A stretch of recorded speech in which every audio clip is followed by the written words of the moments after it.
There are two basic instincts in human being. One is food, another is sex. This you have been doing in all the lifetimes, being an animal, and now being a human being. And you are born out of these two only, food and sex. It is so beautiful in this country, they connected both these with the divinity.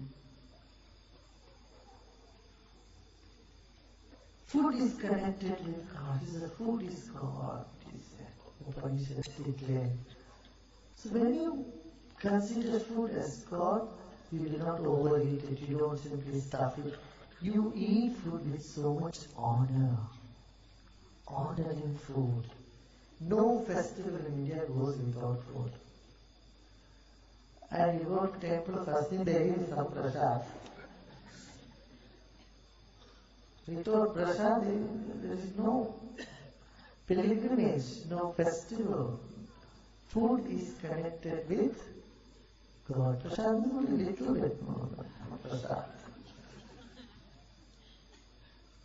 Similarly, sex is also connected with God. Otherwise, what you do, you keep sex separate and you think this is my material life and then think about God in different. But here in the ancient people, they link that so that no aspect in you remains away from God. That to a basic instinct doesn't remain away from God. That's why they put Radha Krishna, Shiva, Parvati. Shivling is a symbol of that. So when you honor sex as and consider it as part of divinity, then your obsession disappears, lust disappears, sacredness dawns. And the basic instinct from being an aggressive lust gets transformed into a submissive love.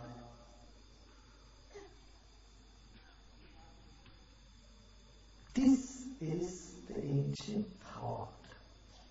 But people are misusing even for their enjoyment, carnal instincts, enjoying the carnal instinct.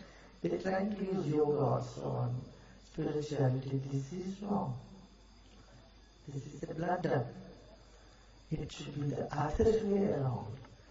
Wherever there is carnal instinct, and transform that into divine inner experience. So there is a beautiful word in Sanskrit called Atmarati. Union with one's being, oneself. Rejoicing in one's own self. And they saw that there are two things, Prakriti, the nature, and Purusha, the consciousness. How nature and consciousness interplay all the time. Your body and soul. Your soul is Purusha, your body is female, soul is male. So their coupling is happening all the time. And seeing that union within one is Samadhi. That's why Samadhi is considered to be 1,000,000 times joyful than the carnal instincts, carnal sex. Whatever joy it gives, carnal instincts, Samadhi is 1,000 times more joy, because there is no effort, there is no action there, it is only being, just being. So in just being, consciousness,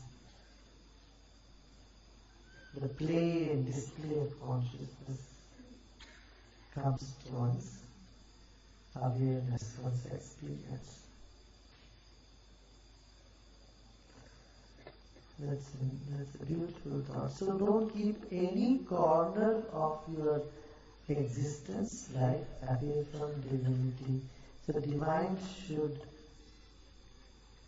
be interwoven in every aspect of your life.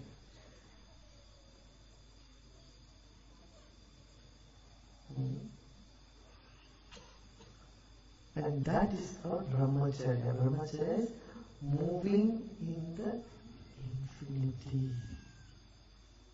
Moving into the infinity.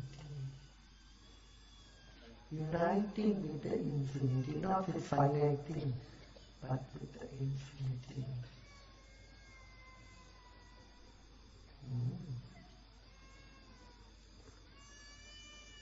Isn't that so beautiful? It's very deep and very high in knowledge. If you don't get it in one time, never mind, just keep listening, keep understanding. One day you may just say, wow, that is what that. So here when you go to any temple, anywhere you find this board as Shiva, Parvati, Shiva, Shakti, Prakriti, Purusha, consciousness and matter. They first recognize the duality and see the unity. They are not two, they are not different, they are two sides of the same. You are complete, means what? You are both man and woman. Come out of this label, I am man. This is Vedanta. In the highest philosophy of the universe, Vedanta. Getting out of your identity. We are identified as I am a man, I am a woman, I am old, I am young, I am educated, I am illiterate. Through all these labels, come out of these labels. That is pure. I am only consciousness. I not even say that I am consciousness. Just know I am consciousness and not even I am nothing. No, you should go on saying I am nothing, I am nothing. No. Ravi Shankar once said, one who labels themselves as something is good and one who labels himself as nothing is also as bad. Because if you say, I am Shunya, I am nothing, you are even bigger fool. Shunyas don't talk.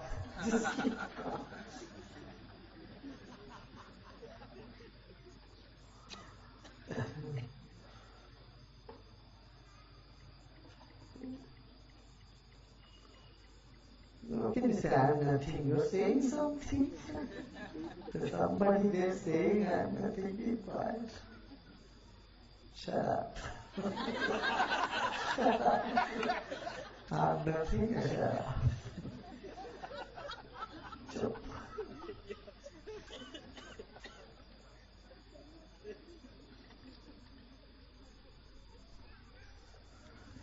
So when you consider the carnal instincts as food and sex as sacred, the aggression in you disappears. Submission, surrender in you dawns. Gratefulness dawns. Gratefulness and surrender dawns. Love dawns in you. You know, that's why I said the bhakta, the devotee and the divine.